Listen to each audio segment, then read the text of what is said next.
All right, let's dive into one of the most hyped up technologies on the entire planet, brain-computer interfaces.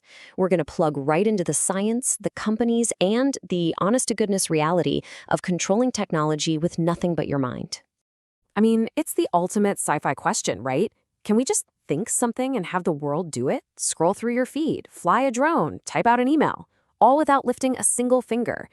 Well, let's get into it, because the real answer is way more incredible and a whole lot more complicated than you probably think. Okay, so here's the thing you absolutely have to understand. The BCI story, it isn't just one story. It's two, and they're unfolding on completely separate tracks. On one side, you've got a life-changing medical miracle that is happening right now. And on the other, you have a consumer fantasy that's still, well, pretty far away.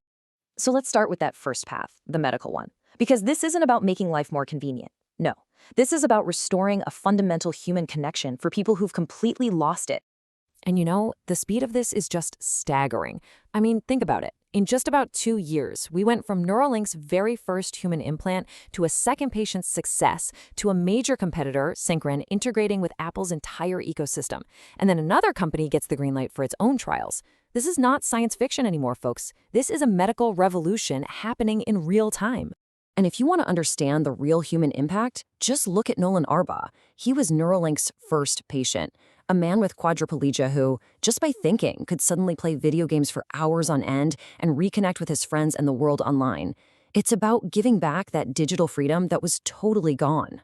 But of course, the road is never perfectly smooth. With their second patient, who was doing incredible stuff like complex 3D design with their mind, a little issue popped up. Some of the device's tiny electrode threads pulled back a bit from the brain, which meant less data. But the fix was brilliant. Not more surgery, no. They just pushed a software update that made the algorithm more sensitive. And now they're pushing the boundaries even further, with this incredible goal of restoring vision in a project they call blindsight. And you know, while Neuralink gets pretty much all the headlines, they are far from the only game in town.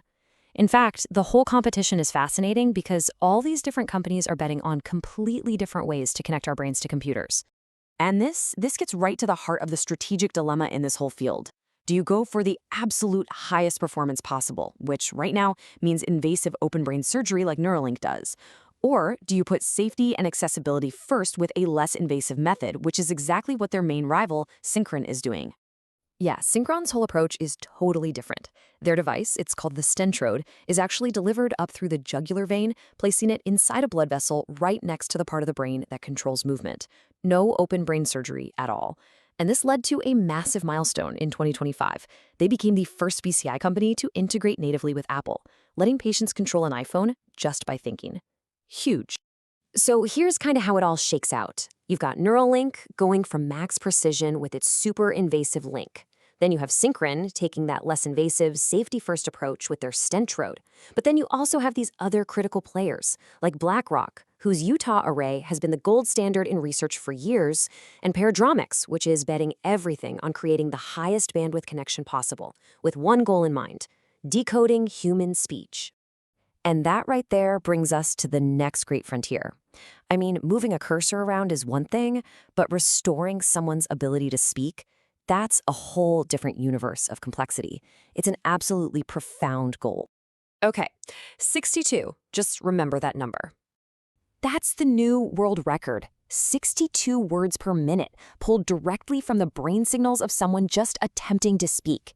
Now, for patients with conditions like ALS, who might be relying on super slow eye tracking systems, this is an absolute game changer. That's the speed where fluid, natural conversation starts to become possible again. And just look at the difference here. The old eye tracking methods are just dwarfed by this new BCI breakthrough. Now, is it the 160 words per minute of natural speech? Not yet, but it is a monumental leap forward in restoring one of our most basic human needs: communication. Okay, so that is the incredible, happening right now medical reality. But what about that other path we talked about, the consumer dream? What about all of us, healthy, able-bodied people who want to control our devices with a thought? So the technology for this market is what we call non-invasive BCI. Think of, those consumer headbands or sensors that just sit on your scalp.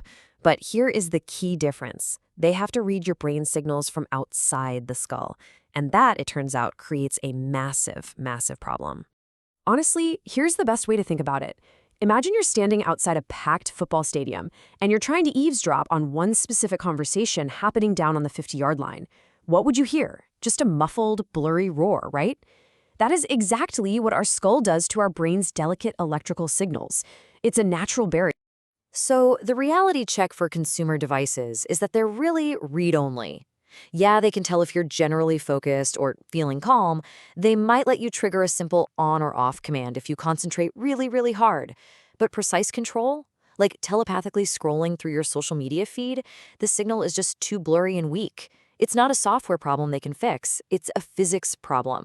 So let's bring these two parallel stories back together for the final verdict. Because what we have here are two paths, and they are heading to two wildly different destinations. And really, it all comes down to this one simple sentence. For patients who desperately need this technology to reclaim a part of their lives, the future is already here. We're watching it happen. But for the rest of us dreaming of consumer mind control gadgets, that future is, for now anyway, still science fiction. And the timelines just drive this point home. We can expect to see the very first FDA-approved medical BCIs become widely available within the next 1 to 3 years. But precise, non-invasive thought control for you and me, that's likely a decade away, and that's being optimistic. So that leaves us with this final thought. For the medical path, the big, fundamental question of, is this even possible? Well, that's been answered. The tech is here. So the new, much more urgent question is a societal one.